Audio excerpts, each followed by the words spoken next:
ಎಲ್ರಿಗೂ ನಮಸ್ಕಾರ. ಇಲ್ಲಿರೋರೆಲ್ಲ ಖುಷಿ ಆದರೆ ನಾನು ಖುಷಿ ಆದಂಗೆ. ಫಸ್ಟ್ ಆಫ್ ಆಲ್ ನಾವು ಖುಷಿ ಆಗಬೇಕು. ಅಂದರೆ ಸಿನಿಮಾ ಮಾಡೋರು ಖುಷಿ ಆಗಬೇಕು. ಯಾವುದೇ ಪ್ರಾಸೆಸ್ ಆದರೂ ನಮ್ಗೆ ಇಷ್ಟ ಆಗಬೇಕು ಅನ್ನೋದನ್ನ ನಾವು ಬಿಲೀವ್ ಮಾಡಬೇಕು. ನಮ್ಗೆ ಇಷ್ಟ ಆದರೆ ಅದು ಇನ್ನೂ ಬೇರೆಯವ್ರಿಗೂ ಇಷ್ಟ ಆಗುತ್ತೆ ಅಂತ. ಬಿಕಾಸ್ ಎದುರುಗಡೆ ಇರೋರ್ಗೆ ಏನು ಇಷ್ಟ ಆಗುತ್ತೆ ಅನ್ನೋದು ನಮ್ಗೆ ಜಾಸ್ತಿ ಗೊತ್ತಿರಲ್ಲ. ನಮ್ಮ ಇಷ್ಟಕ್ಕೆ ನಾವು ಮಾಡಿದಾಗ ಅದೇ ಥರ ಲೈಕ್ ಮೈಂಡೆಡ್ ಅದನ್ನು ಇಷ್ಟಪಡ್ತಾರೆ ಅನ್ನೋದು ನನ್ನ ಒಂದು ಅನಿಸಿಕೆ. ಸೊ ಇವತ್ತು ಈ ಆ, ನಾನೇ ನೀನಂತೆ ಸಾಂಗು ಲಾಂಚು ನಮ್ಮ ನನ್ನ ಡಿಯರೆಸ್ಟ್ ಫ್ರೆಂಡು ಅರ್ಜುನ್ ಜನ್ಯ ಅವರು ತುಂಬ ಬ್ಯುಸಿ ಇದ್ದ ಕಾರಣ ಬಂದಿಲ್ಲ.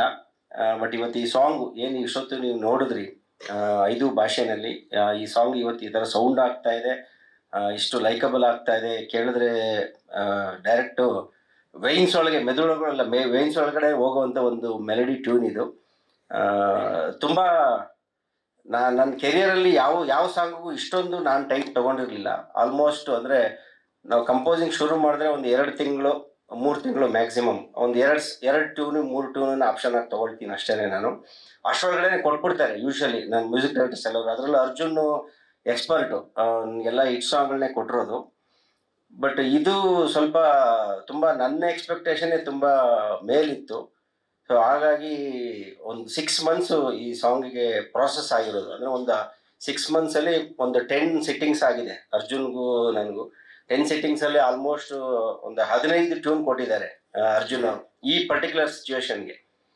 15 ಟ್ಯೂನ್ಗಳಲ್ಲಿ ನನಗೆ ಸಮಾಧಾನ ಆಗದಲ್ಲೇ ಫೈನಲ್ ಆಗಿ ನನಗೆ ಸಮಾಧಾನ ಆಗಿ ಈ ಟ್ಯೂನ್ ಓಕೆ ಅಂತೇಳಿ ಫ್ರೀಸ್ ಮಾಡಿರೋ ಟ್ಯೂನಿಂದ ನೀವೀಗ ಸಾಂಗ್ ಆಗಿ ಕೇಳ್ತಾ ಇದ್ದೀರಾ.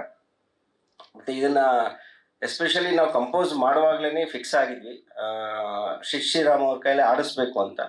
ಆಬ್ವಿಯಸ್ಲಿ ಅವ್ರಿಗೋಸ್ಕರ ಅಂತಲೇ ಕಂಪೋಸ್ ಮಾಡಿದಂಥ ಟ್ಯೂನು. ಯಾಕೆಂದರೆ ಸಿದ್ಧ ಅವ್ರ ವಾಯ್ಸು ಎಲ್ಲ ರೀತಿಯ ಇದಕ್ಕೂ ಸೂಟ್ ಆಗಲ್ಲ. ಅವ್ರಿಗೆ ಅವ್ರದ್ದೇ ಆದ ಒಂದು ಸ್ಟೈಲ್ ಇದೆ. ಆ ಸ್ಟೈಲಲ್ಲೇ ಟ್ಯೂನ್ ಇದ್ರೇ ಲೈಕಬಲ್ ಆಗೋದು. ಹಾಗಾಗಿ ಅದು ಮುಂಚೆನೇ ಫಿಕ್ಸ್ ಆಗಿದ್ವಿ. ಕನ್ನಡ ಮತ್ತು ತೆಲುಗು 2 ಭಾಷೆನಲ್ಲಿ ಶ್ರೀರಾಮರು ಆಡಬೇಕು ಅನ್ನೋದು ನನ್ನ ಆಸೆ ಆಗಿತ್ತು. ಹಾಗಾಗಿ ಅವ್ರನ್ನೇ ತಲೆಯಲ್ಲಿ ಇಟ್ಕೊಂಡು ಕಂಪೋಸ್ ಮಾಡಿದಂಥ ಹಾಡು.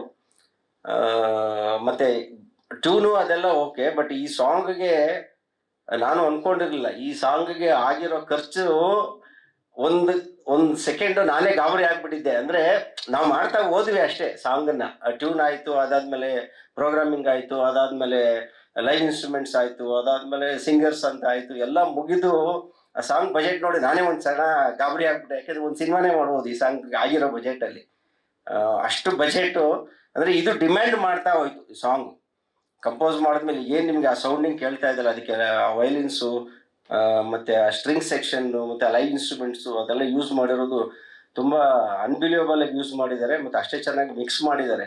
ನಮ್ಮ ಮೊನ್ನೆ ಮಿಕ್ಸ್ ಮಾಡಿದಂಥ ಮಾಸ್ಟರ್ ಮಾಡಿದಂಥ ಇಂಜಿನಿಯರ್ ಹೇಳ್ತಾ ಇದ್ರು, ಇದರ ಸಿಸ್ಟಮಲ್ಲಿ ಜಾಗನೇ ಇಲ್ಲ ಸರ್, ಅಷ್ಟೊಂದು ಟ್ರ್ಯಾಕ್ಸ್ ಇದೆ ಈ ಸಾಂಗಲ್ಲಿ, ತುಂಬ ಹೋಗ್ಬಿಟ್ಟಿದೆ ಈ ಸಾಂಗ್. ನಾನು ಡೆಲಿವರಿ ಕೊಟ್ಟರೆ ಸಾಕು, ನನಗೆ ಬೇರೆ ಪಿಕ್ಚರ್ ಕೆಲಸ ಮಾಡೋಕ್ಕೆ ಜಾಗನೇ ಇಲ್ಲ ಅಂತ.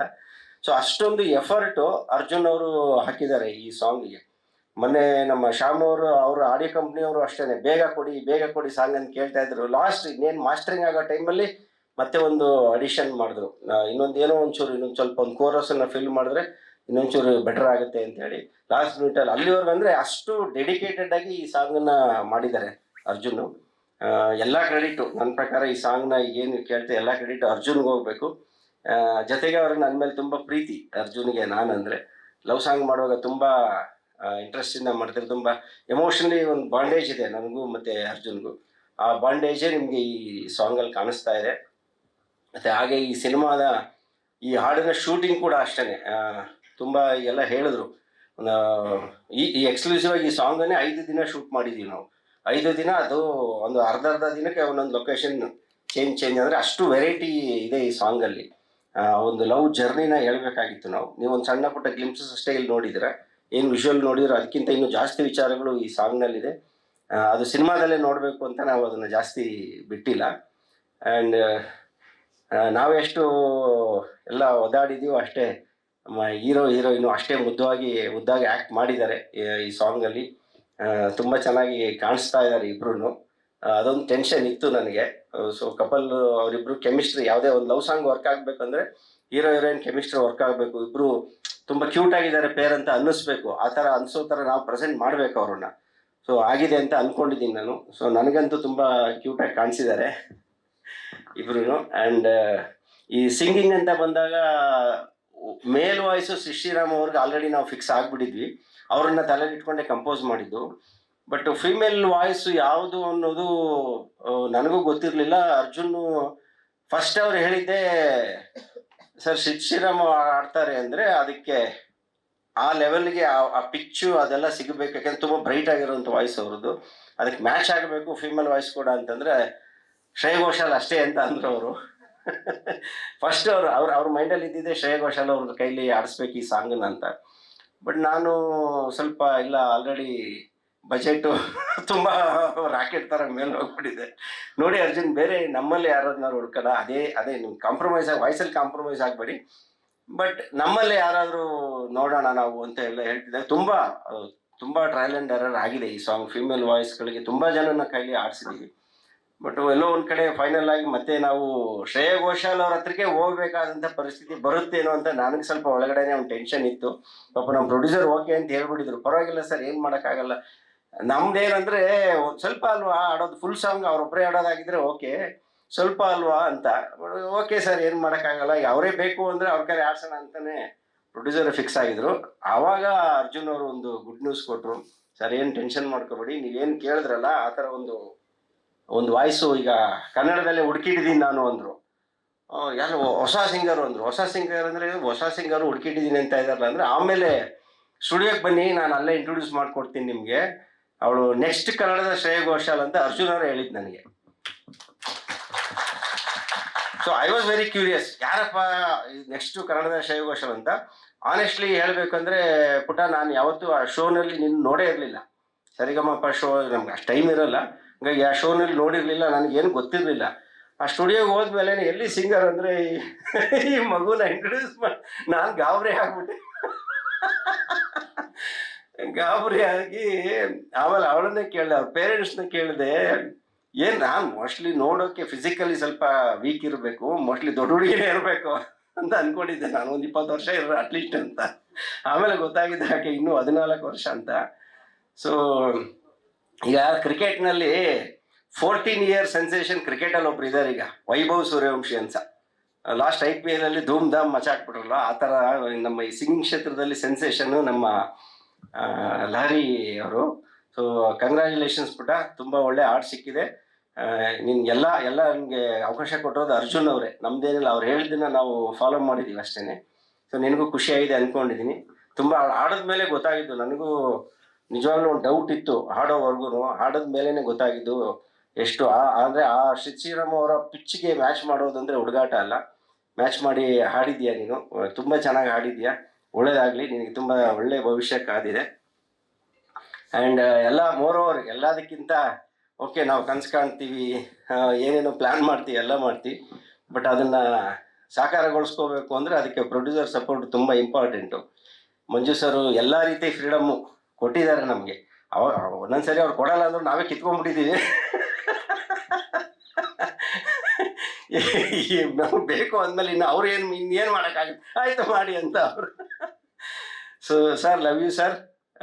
ಈ ಸಾಂಗು ಇವತ್ತು ಇಷ್ಟು ಅದ್ಧೂರಿಯಾಗಿ ಇಷ್ಟು ಚೆನ್ನಾಗಿ ಬಂದಿದೆ ಅಂತಂದರೆ ಅದಕ್ಕೆ ಫಸ್ಟ್ ರೀಸನ್ ಆ್ಯಕ್ಚುಲಿ ಪ್ರೊಡ್ಯೂಸರ್ಗೆ ಹೇಳಬೇಕು. ಯಾಕೆಂದರೆ ಆ ಸಾಂಗ್ ವಿಜುವಲ್ಸ್ ಡಿಸೈನ್ ಮಾಡಿದಾಗಲೇ ಇಟ್ ವಾಸ್ ವೆರಿ ವಾಸ್ಟ್. ಅದು ಆಲ್ರೆಡಿ ನಾವು ರೆಕಾರ್ಡಿಂಗಿಗೆ ತುಂಬ ಖರ್ಚಾಗಿದೆ, ಸಾಂಗ್ ಪ್ರೊಡಕ್ಷನ್ಗೆ. ಇನ್ನು ಆ ಸಾಂಗ್ ಮೇಕಿಂಗಿಗೆ ಅದರ 3 ಟೈಮ್ಸ್ ಬೇಕಾಗಿತ್ತು. ಸೊ ಅವ್ರು ಆಯಿತು, ಇಲ್ಲ ಚೆನ್ನಾಗಿದೆ, ಸಾಂಗ್ ಚೆನ್ನಾಗಿದೆ, ಆಯಿತು ನಿಮ್ಮ ಕಾನ್ಫಿಡೆನ್ಸು ಚೆನ್ನಾಗಿದೆ, ಇದು ವರ್ಕೌಟ್ ಆಗುತ್ತೆ. ಅವ್ರು ಏನು ಒಂದೇ ಹೇಳೋದವ್ರು, ಸರ್ ಏನು ಬೇಕಾದ್ರೂ ಮಾಡೋಣ, ಹಂಗೆ ಬರಬೇಕು ಅಷ್ಟೇ ವಾಪಸ್ಸು ಅಂತ. ಎಷ್ಟು ಕೋಟಿ ಬೇಕಣ್ಣ ಹಾಕೋಣ, ಅದಕ್ಕಷ್ಟೇ, ಅದಕ್ಕೆ ತಕ್ಕಂಗೆ ರಿಟರ್ನ್ಸ್ ಹಂಗೆ ಬರಬೇಕು ಅನ್ನೋದು ಅಷ್ಟೇ ಅವ್ರದ್ದು ಯಾವತ್ತು. ಸರ್ ಡೋಂಟ್ ವರಿ, ಈ ಸಾಂಗ್ ನಿಮಗೆ ಮ್ಯಾಸಿವ್ ಹಿಟ್ ಆಗುತ್ತೆ, ಡೋಂಟ್ ವರಿ ಅಂತ ಹೇಳಿ ಅವ್ರಿಗೆ ಹೇಳೇ ಮಾಡಿದ್ದು ನಾವು ಸಾಂಗು ಅಂತ ಅಂದ್ಕೊಂಡಿದ್ದೀನಿ ಈ ಸಲ. ನೆಕ್ಸ್ಟ್ ನಮ್ಮ ಟಾರ್ಗೆಟ್, ನನಗೂ ಅರ್ಜುನ್ಗೂ ಟಾರ್ಗೆಟ್ ಇದ್ದಿದ್ದೆ ನಮ್ಮ ಪ್ರೀವಿಯಸ್, ನಮ್ಮಿಬ್ಬರ ಕಾಂಬಿನೇಷನಲ್ಲಿ ಶ್ರೀರಾಮ್ ಅವರೇ ಆಡಿದ್ದಂಥ ಜಗವೇ ನೀನು ಗೆಳತಿ, ಆ ಸಾಂಗನ್ನು ಮೀರಿ ಹೋಗ್ಬೇಕು, ಅದಕ್ಕಿಂತ ದೊಡ್ಡ ಮಟ್ಟದ ಹಿಟ್ ಆಗಬೇಕಿದು, ನಮ್ಮ ರೆಕಾರ್ಡನ್ನು ನಾವೇ ಬ್ರೇಕ್ ಮಾಡಬೇಕು ಅನ್ನೋದು ನಮ್ಮ ಟಾರ್ಗೆಟ್ ಆಗಿತ್ತು. ಸೊ ಆ ದಿಸೆಯಲ್ಲೇ ವರ್ಕ್ ಮಾಡಿದ್ವಿ. ಫಸ್ಟ್ ರಿಯಾಕ್ಷನ್ ಈ ಸಾಂಗ್ ಅದನ್ನು ಮೀರಿಸುತ್ತೆ ಅಂತ ಫಸ್ಟ್ ರಿಯಾಕ್ಷನ್ ಕೊಟ್ಟಿದ್ದೆ ನಮ್ಮ ಶ್ಯಾಮ್ ಅವರು, ಆಡಿಯೋ ಕಂಪ್ನಿಯವರು. ಯಾಕೆಂದರೆ ಅವರು ತುಂಬ ಒಳ್ಳೆ ಕಿವಿ ಇದೆ. ನೀವು ಕನ್ನಡದಲ್ಲಿ ಯಾವುದೇ ಹಿಟ್ ಸಾಂಗ್ ಬಂತು ಅಂದರೂ ನೀವು ಲೇಬಲ್ ಯಾವುದು ಅಂತ ಕೇಳಂಗೆ ಅಲ್ಲ, ನೀವು ಆನಂದ್ ಆಡಿಯೋ ಅಂತ ಇರುತ್ತೆ. ಬೈ ಡಿಫಾಲ್ಟ್ ಇರುತ್ತೆ. ಯಾಕೆಂದ್ರೆ ಅವ್ರ ಮ್ಯೂಸಿಕ್ ಟೇಸ್ಟ್ ಅಷ್ಟು ಚೆನ್ನಾಗಿದೆ. ಇಲ್ಲಾಂದ್ರೆ ಅವರು ತಗೊಳ್ಳೋದೇ ಇಲ್ಲ, ಆಲ್ಬಮ್ಮೇ ತಗೊಳ್ಳಲ್ಲ. ಸೊ ಅವ್ರು ಬಂದು ಈ ಸಾಂಗನ್ನ ಫಸ್ಟ್ ಕೇಳಿದ ಕೂಡ್ಲೇನೆ, ಈ ಸಾಂಗ್ ಕೇಳಿದ ಕೂಡ್ಲೇನೆ ಹೇಳಿದ್ರು, ಸರ್ ಇದು ಬ್ಲಾಕ್ ಬಸ್ಟರು, ನಿಮಗೆ ಶಿಕ್ಷರಾಮ್ ಅವ್ರ ಹತ್ರ ಆಡ್ಸೋದು ಅಂತ ಅವ್ರಿಗೆ ಹೇಳಿದ ತಕ್ಷಣ ಹೇಳಿದ್ರು, ಬಿಡಿ ನಿಮ್ಮ ಜಗವೇ ನೀನು ಮೀರಿಸುತ್ತೆ ಈ ಸಾಂಗು ಅಂತ. ನಮಗೆ ನಿಜವಾಗ್ಲು ನಾವು ಅಲ್ಲಿವರೆಗೂ ನಾವು ಒಂದು ಅನ್ಕೊಳ್ತಾ ಇದ್ವಿ ಅಷ್ಟೇ, ಆಗುತ್ತೆ ಆಗಬೇಕು ಅನ್ನೋ ಒಂದು ಆಸೆ ಇತ್ತು. ಅದು ಆಗುತ್ತೆ ಅನ್ನೋ ಒಂದು ಗ್ಯಾರಂಟಿ ಕೊಟ್ಟಿದ್ದು ಫಸ್ಟು ಶ್ಯಾಮ್ ಅವರೇ. ಥ್ಯಾಂಕ್ ಯು ಶ್ಯಾಮ್ ಅವರೇ. ಸೊ ನಿಮ್ಮ ಗ್ಯಾರಂಟಿ ನಮ್ಗೆ ಅಲ್ಲಿಂದ ಅಂದರೆ ಇನ್ನೊಂದು ಸ್ವಲ್ಪ ಪ್ರೊಡ್ಯೂಸರ್ ಹತ್ರ ಜಾಸ್ತಿ ದುಡ್ಡು ಖರ್ಚು ಮಾಡ್ಸೋಕ್ಕೆ ಹೆಲ್ಪ್ ಆಯಿತು. ಅಂದರೆ ಸಾಂಗ್ ಮೇಕಿಂಗಿಗೆ ಅದಕ್ಕೆ ಇದಕ್ಕೆಲ್ಲ ಇಟ್ಟಾಗುತ್ತೆ, ಬನ್ನಿ ಸರ್ ಯಾಕೆ ವರಿ ಮಾಡ್ತೀರಾ ಅಂತ. ಆ್ಯಂಡ್ ನೀವು ಎಲ್ಲ ಭಾಷೆಯನ್ನು ಕೇಳಿದ್ರಿ. ಆ್ಯಕ್ಚುಲಿ ಕೆಲವೊಮ್ಮೆ ನಾವು ಒಂದು ಒಳ್ಳೆ ಕೆಲಸ ಮಾಡ್ತೀವಿ ಅಥವಾ ಒಂದು ಆನೆಸ್ಟಾಗಿ ಏನಾದರೂ ಮಾಡ್ತೀವಿ ಅಂದಾಗ ಕೆಲವೊಂದು ವಿಷಯಗಳು ತಾನಾಗೆ ಕೂಡ್ಕೊಂಡು ಬರುತ್ತೆ ಅನ್ನೋದಕ್ಕೆ ಈ ಸಾಂಗೇ ಎಕ್ಸಾಂಪಲ್. ನಮ್ಮ ಪರ್ಸನಲ್ ಆಗಿ ನನ್ನ ಕಾನ್ಸಂಟ್ರೇಷನ್ ಇದ್ದಿದ್ದು ಕನ್ನಡ ಮತ್ತೆ ತೆಲುಗು ಭಾಷೆ ಕಡೆಗೆ. ಅಂದ್ರೆ ಎರಡು ಭಾಷೆಯನ್ನು ಶಿರ್ಷಿರಾಮ್ ಕಲೆ ಆಡ್ಸೋಣ, ಅಂದ್ರೆ ಈ ಟ್ಯೂನ್ ತುಂಬಾ ಸೂಟ್ ಆಗುತ್ತೆ ಅವ್ರ ವಾಯ್ಸ್ಗೆ, ಮತ್ತೆ ತೆಲುಗಲ್ಲೂ ತುಂಬಾ ಚೆನ್ನಾಗಿ ಕೇಳುತ್ತೆ ಅನ್ನೋ ಕಾರಣ ಹಂಗೆ ಡಿಸೈಡ್ ಮಾಡಿದ್ದು. ಇನ್ನು ಉಳಿದ ಲ್ಯಾಂಗ್ವೇಜ್ಗಳನ್ನ ನಾವು ತುಂಬಾ ಜಾಸ್ತಿ ಫೋಕಸ್ ಮಾಡಕ್ ಹೋಗಿರ್ಲಿಲ್ಲ. ಸೊ ಓಕೆ, ಅದು ಯಾರೋ ಒಳ್ಳೆ ಸಿಂಗರ್ಸ್ ಡಬ್ಬಿಂಗ್ ಇನ್ಚಾರ್ಜ್ ಯಾರಿರ್ತಾರಲ್ಲ ಅವ್ರುಗಳಿಗೆ ಹೇಳ್ಬಿಟ್ಟು, ಇಲ್ಲ ಈ ಸಾಂಗಿಗೆ ಸೂಟ್ ಆಗುವಂಥ ಸಿಂಗರ್ಸ್ನ ನೀವೇ ಸೆಲೆಕ್ಟ್ ಮಾಡಿ ಹಾಡಿಸಿ ಅಂತ ಅವ್ರಿಗೆ ಬಿಟ್ಟಿದ್ವಿ ನಾವು. ಅವ್ರ ಆಪ್ಷನ್ಸ್ ಕೊಟ್ಟು, ಈಗ ಅವರು ಶ್ರೀಕಾಂತ್ ಅವರಾಗಿರ್ಬೋದು, ಶಿರೀಶ್ ಆಗಿರ್ಬೋದು, ನನಗೆ ಪರ್ಸ್ನಲಿ ನನಗೆ ಗೊತ್ತಿರಲಿಲ್ಲ ಆ ಸಿಂಗರ್ಸ್ಗಳು ಅದೆಲ್ಲ ಅಂತ. ಬಟ್ ಒನ್ಸ್ ಅವರು ಆ ಟ್ರ್ಯಾಕ್ ಹಾಡು ಕಳಿಸಿದ್ಮೇಲೆ ನಾನೇ ಶಾಕ್ ಆಗೋಗ್ಬಿಟ್ಟೆ. ಅಂದರೆ ಅಷ್ಟು ಚೆನ್ನಾಗಿ ನಾನು ಎಕ್ಸ್ಪೆಕ್ಟ್ ಮಾಡಿರಲಿಲ್ಲ. ಅಂದರೆ ಈ ಟ್ಯೂನು ಎಲ್ಲ ಭಾಷೆಗಳಲ್ಲೂ ಅಷ್ಟೇ ಚೆನ್ನಾಗಿ ಕೇಳುತ್ತೆ ಅಂತ ನನಗೂ ಅಂದಾಜು ಇರಲಿಲ್ಲ. ಆನೆಸ್ಟ್ಲಿ ನನ್ನ ಕನ್ನಡ ಮತ್ತು ತೆಲುಗು ಅಷ್ಟೇ ನನಗೆ ಫೋಕಸ್ ಇದ್ದಿದ್ದು. ಬೇರೆ ಭಾಷೆಗಳಿದ್ದು ಓಕೆ ಚೆನ್ನಾಗಿ ಕೇಳ್ಬೋದೇನೋ ನೋಡೋಣ ಅಂತ ಇದ್ದೆ. ಬಟ್ ಶಿರೀಷಾ ಮತ್ತು ಶ್ರೀಕಾಂತ್ ಅವರು ಅದ್ಭುತವಾಗಿ ಆಡಿದ್ದಾರೆ. ತಮಿಳು ಮತ್ತು ಮಲಯಾಳಂ ವರ್ಷನ್ನು. ಶಿರೀಷಾ ಈಗ ಕನ್ನಡ ಬಿಟ್ಟು ಮಿಕ್ಕಿದ ಎಲ್ಲ ಭಾಷೆನೂ ಅವರೇ ಹಾಡಿರೋದು, ಫಿಮೇಲ್ ಸಿಂಗರು, ತುಂಬ ಅದ್ಭುತವಾಗಿ ಆಡಿದ್ದಾರೆ. ಆ್ಯಂಡ್ ಹಿಂದಿ ಅಂತ ಬಂದಾಗ ಒನ್ಸ್ ಅಗೇನ್ ಅದರದ್ದು ಚಾಯ್ಸು ಅರ್ಜುನ್ ಅವ್ರದ್ದೇ. ನಿಹಾಲ್ತ್ ಅವರು ನಮ್ಮ ಕನ್ನಡದ ಹುಡುಗ ಬಾಂಬೆನಲ್ಲಿದ್ದಾನೆ, ಅವನು ಅಲ್ಲಿ ಹಿಂದಿನಲ್ಲಿ ಹಾಡುಗಳನ್ನು ಹಾಡ್ತಾ ಇದ್ದಾನೆ. ಸೊ ನಾವ್ಯಾಕೆ ಅವನ ಕೈಲಿ ಆಡಿಸ್ಬಾರ್ದು ಅಂತಂದರು. ಸೊ ಅವ್ನ ವಾಯ್ಸ್ ಕೂಡ ಸೂಟ್ ಆಗುತ್ತೆ ಅಂದರು. ಸೊ ನಾನು ಕೂಡ ಆತನ ವಾಯ್ಸ್ ಕೇಳಿದ್ರಿಂದ ಓಕೆ ಅಂತ ಹೇಳಿದೆ. ಅವನು ಅಷ್ಟೇ, ನಿಹಾಲ್ ತುಂಬ ಅದ್ಭುತವಾಗಿ ಆಡಿದ್ದಾನೆ. ಪಕ್ಕ ಒರಿಜಿನಲ್ ಹಿಂದಿ ಸಾಂಗ್ ಕೇಳ್ದಂಗೆ ಫೀಲ್ ಆಗ್ತಾ ಇದೆ. ಸೊ ಇದೆಲ್ಲ ಬ್ಲೆಸ್ಸಿಂಗು. ಅಂದರೆ ನಾವು ಟಾರ್ಗೆಟ್ ಮಾಡಿದಕ್ಕಿಂತ ನಮ್ಮ ನಿರೀಕ್ಷೆನ ಮೀರಿ ಈ ಸಾಂಗೇ ಎಲ್ಲವನ್ನೂ ತಾನಾಗೆ ಪಡ್ಕೊಂಡಿದೆ. ಯಾವಾಗಲೂ ಒಂದು ಸಿನಿಮಾ ಆಗಲಿ ಸಾಂಗ್ ಆಗಲಿ ಯಾವಾಗಲೂ ಹಂಗೇನೆ, ಅದು ಗೆಲ್ಲಬೇಕು ಅಂತ ಇದ್ದಾಗ ಏನೇನು ಬೇಕಲ್ಲ ಅದೇ ತೊಗೊಂಡ್ಬಿಡುತ್ತಂತೆ. ಆ ಥರ ಈ ಸಾಂಗ್ ಎಲ್ಲವನ್ನೂ ತೊಗೊಂಡಿದೆ. ಐ ಹೋಪ್ ನೀವು ನೋಡಿರೋ ನಿಮಗೆಲ್ಲ ಈ ಸಾಂಗು ಇಷ್ಟ ಆಗಿದೆ ಅಂತ ಅಂದ್ಕೊಂಡಿದ್ದೀನಿ. ಅದು ಒಂದು ಕಾನ್ಷಿಯಸ್ ಡಿಸಿಷನ್ನೇ. ಅಂದರೆ ನಾವು ಆ್ಯಕ್ಚುಲಿ ಬೇರೆ ಲ್ಯಾಂಗ್ವೇಜಿಗೆ ಬೇರೆ ಮಾಡ್ಬೋದಿತ್ತು, ಬಟ್ ಬೇಡ ಅಂತ ನಾನು ಅದನ್ನೇ ಬಿಡಬೇಕು ಅಂತ ಡಿಸೈಡ್ ಮಾಡಿ ಅದನ್ನೇ ಇಟ್ಟಿದ್ದೀನಿ. ಎಲ್ಲ ಭಾಷೆನಲ್ಲೂ ನಮ್ಮ ಅಣ್ಣ ಅವ್ರದ್ದು ಕ್ಲಿಪ್ಪೇ ಬರಬೇಕು ಅನ್ನೋದು ನನ್ನ ಪರ್ಸನಲ್ ವೈಯಕ್ತಿಕವಾದಂಥ ಆಸೆ. ಹಾಗಾಗಿ ಅದನ್ನೇ ರಿಟೈನ್ ಮಾಡಿದ್ದೀನಿ, ಎಲ್ಲ ಭಾಷೆಗೂ ಅದನ್ನೇ ರಿಟೈನ್ ಮಾಡಿದ್ದೀನಿ. ಅಲ್ಲ ಈಗ ಆ ಬ್ಯಾರಿಯರೇ ಇಲ್ವಲ್ಲ ಸರ್. ಆಮೇಲೆ ಅವ್ರು ಆ್ಯಕ್ಟ್ ಮಾಡಿದ್ದಾರೋ ಮಾಡಿಲ್ವೋ, ರಾಜ್ಕುಮಾರ್ ಅನ್ನೋ ಹೆಸರು ಇಡೀ ಇಂಡಿಯಾದಲ್ಲಿ ಎಲ್ಲರಿಗೂ ಗೊತ್ತು ಅಲ್ವಾ, ಮಾಡಿದ್ದಾರೆ ಮಾಡಿಲ್ಲ. ಆಮೇಲೆ ಈಗ ಈ ಜನ್ರೇಷನ್ಗೆ ಅದೆಲ್ಲ ಮರ್ತೋಗ್ಬಿಟ್ಟಿದೆ. ಅವ್ರು ಆ ಭಾಷೆ ಕಲಾವಿದರು, ಈ ಭಾಷೆ ಕಲ ಅದೆಲ್ಲ ಏನಿಲ್ಲ. ಇವತ್ತು ಎಲ್ಲರೂ ಒಂದು ಇಂಡಿಯಾದಲ್ಲಿ ಎಲ್ಲ ಆ್ಯಕ್ಟರ್ಗಳು ಒಂದೇ ಅಂತ ಆಗ್ಬಿಟ್ಟಿದೆ. ಸೊ ಹಂಗಾಗಿ ಅದು ಏನು ಮ್ಯಾಟ್ರ್ ಆಗಲ್ಲ ಅಂತ ನನ್ನ ಒಂದು ಒಪಿನಿಯನ್. ಎಲ್ಲ ಭಾಷೆನೂ ಅದೇ ಕ್ಲಿಪ್ಸ್. ನಾನಿನ್ನ ಮರೆಯಲಾರೆ ಫಿಲ್ಮ್ ಫುಟೇಜನ್ನ ನಾವು ಯೂಸ್ ಮಾಡಿರೋದು ಎಲ್ಲ ಭಾಷೆನಲ್ಲೂ ಅದೇ ಇರುತ್ತೆ. ಈಗ ಅದಕ್ಕೆ ಅದನ್ನೇ ರಿಲೀಸ್ ಮಾಡಿದ್ವಿ. ಇಲ್ಲಾಂದ್ರೆ ನಾವು ಬೇರೆ ಭಾಷೆಗೆ ಬೇರೆ ಸಿನಿಮಾದ ಕ್ಲಿಪ್ಪಿಂಗ್ಸ್ ತೊಗೊಂಡು ಹಾಕ್ಬೋದಿತ್ತು. ಕಾನ್ಷಿಯಸ್ ಆಗಿ ಇಲ್ಲ, ನಾನು ಅದೇ ಇರಲಿ ಅಂತ ಬಿಟ್ಟಿದ್ದೀನಿ.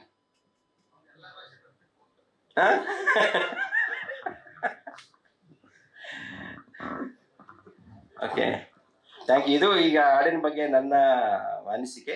ಸಿನಿಮಾ ಶೂಟಿಂಗ್ ಕಂಪ್ಲೀಟ್ ಆಗಿ ಮುಗಿದೋಗಿದೆ. ಸಿನಿಮಾ ಶೂಟಿಂಗು ಏನು ಬ್ಯಾಲೆನ್ಸ್ ಇಲ್ಲ, ಎಲ್ಲ ಕುಂಬಳಕ ಹೊಡೆದ್ಬಿಟ್ಟಿದ್ದೀವಿ. ಅಲ್ಲಿ ಮೊನ್ನೆ ಲಾಸ್ಟ್ ವೀಕ್ ಕುಂಬಳಕ ಹೊಡೆದಿದ್ದೀವಿ. ಪೋಸ್ಟ್ ಪ್ರೊಡಕ್ಷನ್ ನಡೀತಾ ಇದೆ. ಅಂದರೆ ಅರ್ಜುನ್ ಅವ್ರ ಹತ್ರ ಹೋಗಿದೆ ಈಗ ಸಿನಿಮಾ ರೀ ರೆಕಾರ್ಡಿಂಗ್ ಆಗಬೇಕು. ಇನ್ನೊಂದು 2 ತಿಂಗಳು ರೀ ರೆಕಾರ್ಡಿಂಗಿಗೆ, ಒಂದು 2 ತಿಂಗಳು. ಅಂದರೆ ಈ ಸಿನಿಮಾ ಕಾಪಿ ರೆಡಿ ಆಗೋದಕ್ಕೇ ಆಲ್ಮೋಸ್ಟ್ ಸೆಪ್ಟೆಂಬರ್ ತಿಂಗಳಾಗುತ್ತೆ. ಅಕ್ಟೋಬರ್ ಅಥವಾ ನವಂಬರಲ್ಲಿ ಸಿನಿಮಾ ಬಿಡುಗಡೆ ಮಾಡಬೇಕು ಅನ್ನೋ ಒಂದು ಪ್ಲ್ಯಾನ್ ಇದೆ. ಅದು ನೋಡೋಣ. ಹಿಂದೆ ಮುಂದೆ ಸ್ವಲ್ಪ ಎಲ್ಲ ತುಂಬ ಸಿನಿಮಾಗಳು ಲೈನಪ್ ಇದೆ. ಈಗ ನಮ್ಮದೇ ಸಿನಿಮಾಗಳು, ನಾವು ಬೇರೆ ಭಾಷೆ ಸಿನಿಮಾಗಳ ಬಗ್ಗೆ ವರಿ ಮಾಡಲ್ಲ. ನಮ್ಮ ಭಾಷೆಯ ಸಿನಿಮಾಗಳೇ ದೊಡ್ಡ ಸಿನಿಮಾಗಳು ತುಂಬ ಲೈನಪ್ ಇದೆ. ಅಲ್ಲಿ ನೋಡಿಕೊಂಡು ಎಲ್ಲೂ ಕ್ಲಾಶ್ ಆಗ್ದಲ್ಲೇ ಇರೋ ಥರ ಯಾವ್ದಾದ್ರು ಒಂದು ಒಳ್ಳೆ ಡೇಟ್ ಅಕ್ಟೋಬರ್ ಅಥವಾ ನವಂಬರಲ್ಲಿ ಬರಬೇಕು ಅನ್ನೋದು ನಮ್ಮ plan. Yes Shashank sir, denim jacket ಎಲ್ಲ ಹಾಕೊಂಡು ನಿಮ್ಮ ಕಾಲೇಜ್ ಡೇಸ್ನ ಅವ್ರು ಹೇಳಿದಾಗೆ, ಕೃಷ್ಣ ಸರ್ ಹೇಳಿದಾಗೆ ನಿಮ್ಗೆ ಬ್ರ್ಯಾಡ್ ತಲೆಗೆ ಹೇಗೆ ಬಂತು ಅಂತ ಹೇಳಿ ಇದಕ್ಕೆ ಒಂದು ರೀಸನ್ ಇದೆ. ಈ ಸಾಂಗ್ ಅಫ್ಕೋರ್ಸ್ ಲಿರಿಕ್ ರೈಟರ್ ನಾನೇ ಈ ಸಾಂಗ್ ಇದು. ಸೊ ಈ ಸಾಂಗ್ ರಿಲೀಸ್ ಅಂತ ಹೇಳಿದಾಗ ನನ್ನ ಹೆಂಡತಿ ನನ್ನನ್ನು ರೆಡಿ ಮಾಡಿ ಕಳ್ಸಿರೋದು. ಈ ಜಾಕೆಟ್ 2 ವರ್ಷದಿಂದ ಇತ್ತು ನನ್ನ ಹತ್ರ. ನಾನು ಹಾಕಿರ್ಲಿಲ್ಲ, ಸ್ವಲ್ಪ ಓವರ್ ಆಗ್ಬಿಡುತ್ತೆ ಇದು ಬೇಡ ಅಂತಂದ್ಬಿಟ್ಟು ಕಬೋರ್ಡಲ್ಲಿ ಹಂಗೆ ಇತ್ತು. ರೀ ರೊಮ್ಯಾಂಟಿಕ್ ಸಾಂಗು ಬರ್ದಿದ್ದೀರಾ, ರೊಮ್ಯಾಂಟಿಕ್ ಸಾಂಗ್ ಲಾಂಚ್ ಮಾಡ್ತಾ ಇದ್ದೀರಾ, ನೀವು ಸ್ವಲ್ಪ ರೊಮ್ಯಾಂಟಿಕ್ ಆಗಿ ಹೋಗಿ, ಪರವಾಗಿಲ್ಲ ಹುಡುಗಿರೆಲ್ಲ ನೋಡ್ಲಿ ನಿಮ್ಮನ್ನು, ನಾನೇ ಬೇಜಾರು ಮಾಡ್ಕೊಳ್ಳಲ್ಲ ಅಂತ ಹೇಳಿ ಅವಳೇ ಸ್ವಲ್ಪ ಬಲವಂತ ಮಾಡಿ ಈ ಸಾಂಗನ್ನ, ಈ ಡ್ರೆಸ್ಸನ್ನ ಹಾಕಿ ಕಳ್ಸಿದ್ದಾಳೆ. ಅಂಡ್ ತುಂಬಾ ಚೆನ್ನಾಗಿ ಕಾಣಿಸ್ತಿದ್ದೀರಾ, ನಾವೆಲ್ಲ ಹುಡುಗಿರ್ಗೂ ಕೂಡ ಇಷ್ಟ ಆಯ್ತು. Thank you sir. Thank you. Thank you. Latest ಹಾಗೂ ಇಂಟ್ರೆಸ್ಟಿಂಗ್ ಸುದ್ದಿಗಳಿಗಾಗಿ ಬಾಸ್ ಟಿವಿ ಕನ್ನಡ ಚಾನೆಲ್ನ ಸಬ್ಸ್ಕ್ರೈಬ್ ಮಾಡಿ. ಹಾಗೆಯೇ ಬೆಲ್ ಐಕಾನ್ ಪ್ರೆಸ್ ಮಾಡಿ. ಇದರ ಜೊತೆಗೆ ಫೇಸ್ಬುಕ್, ಇನ್ಸ್ಟಾಗ್ರಾಮ್, ಎಕ್ಸ್ನಲ್ಲೂ ಮಿಸ್ ಮಾಡದೆ ಫಾಲೋ ಮಾಡಿ.